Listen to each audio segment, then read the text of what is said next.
and my geography teacher. She came to the classroom and say, well, geography is very important. Because she said, this morning I was in the West Lake in Hangzhou and met some Westerners. And she said, I asked, where you're from? And they said, some nation. She said, I don't know. So they draw a map. They say, now I know because from the map I know where they're from. So she told us the story, and I say, very interesting. If I can communicate with the Westerners about the world, it will be quite interesting. For 9 years, every morning, almost whether snow, rain, sun, I went there looking for foreign tourists to become the free guide, and I made a lot of friends. This trained me the way of think different from the other kids in China in my generation. Because everything I learned from the tourists, foreign tourists, are so different from the things I learned from the schools, my parents, because we thought China was like that, the world was like that in our books, you know. But the thing that I learned from outside, they're so different. So that trained my way of thinking different. When people talk about everything, when everything people agreed, normally I take 1 minute to think about, is that true? When everything disagree, I say, take about 1 minute, think about it. Is that true? So that was a training. Since there's no way to learn English at that time, there's no teachers in our city who can teach people to speak English. So I listened to the BBC and Voice of America. And there, every evening, 9 o'clock, 8 o'clock to 9 o'clock, I open my video, you know, from the first Monday, Wednesday, and Friday, I listen to the VOA. The first book I heard about is the Adventure of Tom Sawyer. Talked about the different constituencies you have at Alibaba, and you always say, number one, customer, number two, employees, number three, shareholders. You got a lot more shareholders today. Is that going to change at all in any way, the way you view your business or run your business? Well, I think still, as always, I believe that customer number one, employee number two, and shareholder number three. But today, what we got is not the money. What we got is the trust from the people. Millions of small business, so many shareholders. I'm very honored and so excited because when you see these shareholders, you know, the responsibility. I've been thinking about the next 5 and 10 years, how I can making sure these shareholders be happy. But the very important things, make these guys, people standing there, if they are successful, we all be happy. That's what I believe. Something else you will have a lot of today is money. 15 billion or more raised by the company. Not to mention a currency, which we're going to watch open here in probably a couple of hours, that you conceivably can use. How do you view that strategically for Alibaba? Are you going to be buying a lot of things potentially outside of China? Give us some sense here in terms of your thoughts now that you'll have an awful lot of money at your disposal and, of course, a stock price that conceivably is going to be very highly valued. Well, I think to me as an entrepreneur, the instinct of entrepreneur is try to build the things yourself. And I think there are so many things we have to do with our ecosystem. Not only we are helping small business in China, I think small business in Africa, in Southeast Asia, in Europe, in the States, a lot of farmers need help. So I think the money will be spent there. The technology if we want to acquire, and buy these companies can help the ecosystem that can help the small business. Can you walk us through where your head is on the pricing? Is this where you wanted it? Why didn't you go higher? A lot of people said it's worth more and will be worth more today. I think that's the bank's decision. That's my CFO's decision, my team decision. And to me, I just to give them I don't want the disappointed shareholders. I want to make sure they're making money. And I'm sure, and I really want to tell the team that shareholder number three, that's not a name. It's the discrimination. We respect. We are very thankful from heart. But the thing we do better is when we really care about it, the customers. you really make those innovative young people successful. The shareholders will be happy. So to me, the price up and down, that's my people worry about. I worry about whether the customer happy. That's always. Let me ask you. This is a great American story. That's actually a Chinese story. I wonder who are your heroes? Who are my heroes? Yes. Well, I got my story, my dream from America 15 years ago when I came to America. When I visited Silicon Valley, I saw Sunday in the evening, the road was full of cars, all the buildings was lights. That's the passion. And the hero I had is Forrest Gump. 14 years ago when I watched Box of chocolates? Yeah. You know he's a fictional character, though. I really You did. like that guy. I've been watching that movie for about 10 times. Every time when I'm frustrated, I watch the movie. And I watched movie before I came here again. For this movie. humility.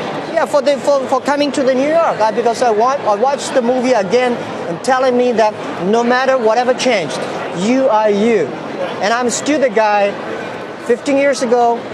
I only earn like $20 a month.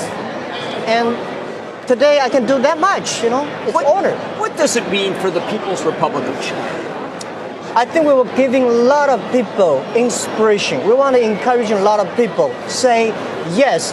Because one of the things I want to do, 15 years ago I told my people in my apartment that if Jack Ma and if people like us can be successful, 80% of the people in China can be successful, and 80% of the young people in the world can be successful.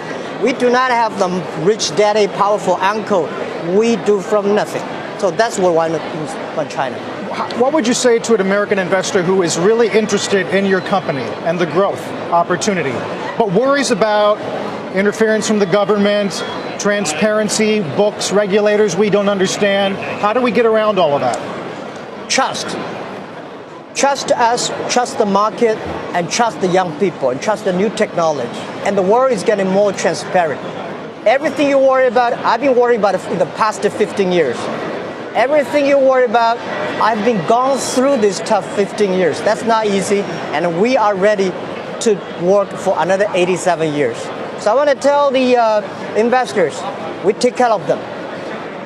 Trust has to be earned, of course. Because when you trust, everything is simple.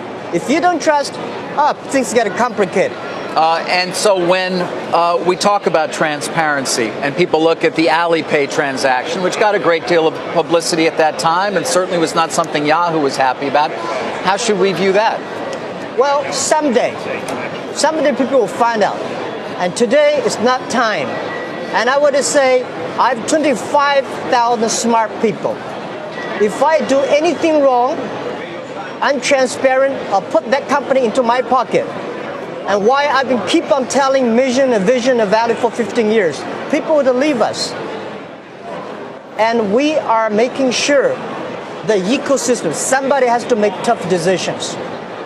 As a CEO, you're balancing, and I'm doing that. And I want to say, someday, time not ready, but when people realize, when people know the real story, they will feel proud. Okay, well, feel free to come back and tell it to us when you're ready. I feel proud. I would just say one thing.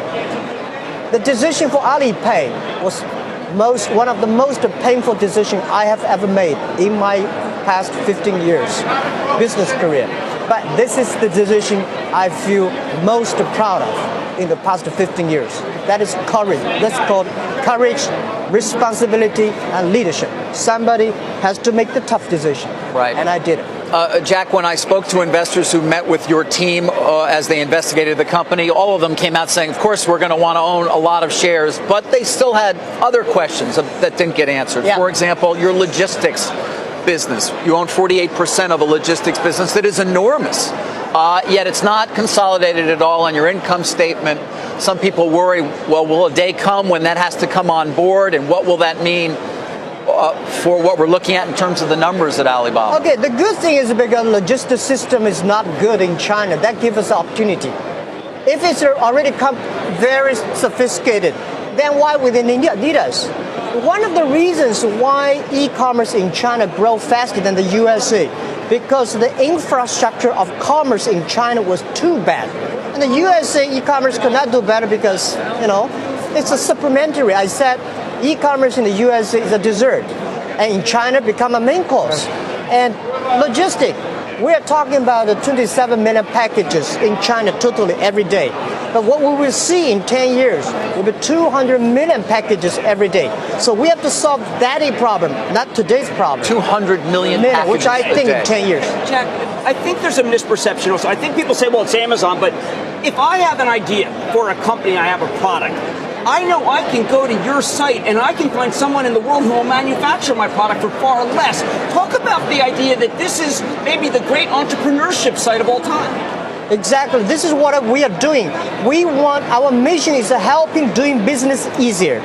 So we were giving not only traffic, we give technology, we give logistics, we give trusted record. We also give the financial service for small, medium size. They don't worry about that because when I was doing my business 15 years ago, nobody supported us. So today we want to build up this infrastructure. That anybody, if you have ideas, come to our site, working hard. Everybody is a fair play game.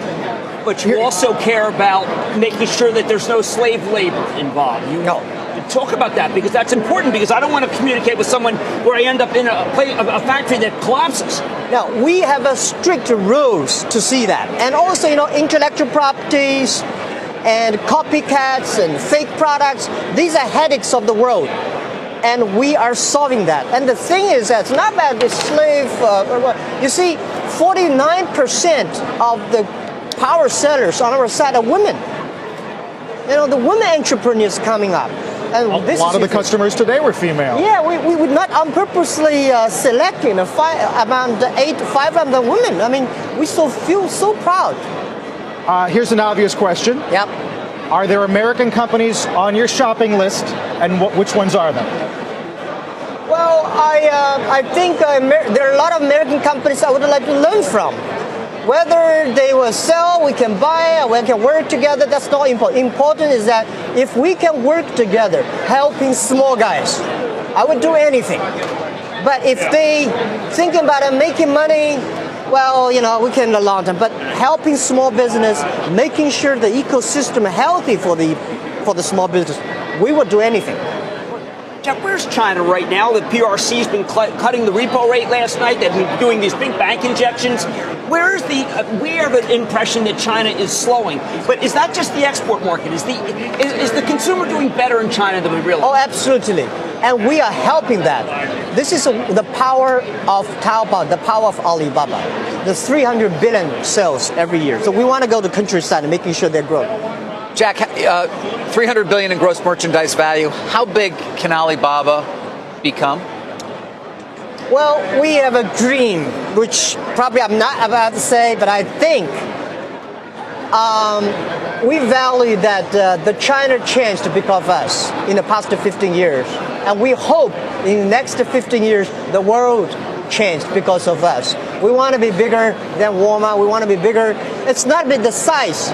We want to learn from Walmart. They changed the business last century. They strengthened the B2C. And we hope 15 years later, they say, this is the company like Microsoft, like IBM, like Walmart. They shape the world. We have to let you go, but before we do, you're worth now, or will be, more than the GDP of Estonia. What are you going to do with that money?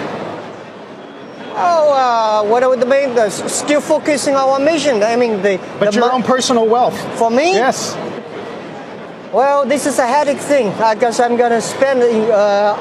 When I was, I think, 14 years ago, I asked my wife, "Do you want your husband to be a rich man or a business guy?" She said, "Of course, I respect a business person," because she never thought I would be a rich person. Because we were having fun doing it. So today, I think, and then later I said, before I'm 50 years old, my job is making money, helping other people making money. After I'm 50 years old, which is today 50 years old, I was spending money, trying to making sure more people get rich. Because you cannot spend a lot of money, right? So my job is spending money, helping others. This is a headache. Jack Ma, thank you. We will be following the opening, of course, of Alibaba. And by the way, what's in the box? Oh, yeah. Oh, yeah. Okay. This is our T-shirt, the souvenir for Alibaba listing. And we say in the Mega Faganing, everybody should have a dream. And the bet is, what if it realized? Because people don't believe in dreams anymore, a lot of young people. And we want to tell them, it's the dreams that you have to keep. And we want everybody to have this dream. And I want to give this as a gift to you. Thank you so much. Thank We you, will sir. have it. Thank you. Thank you. People are making jokes on Twitter about Forrest Gump. They say Lieutenant Dan on line 1. Thank you. Jack Ma, the chairman of the Alibaba Group, thank you for joining us. We look forward to seeing you again. Okay, thank you very much. Have a Take care. great day. Thank you.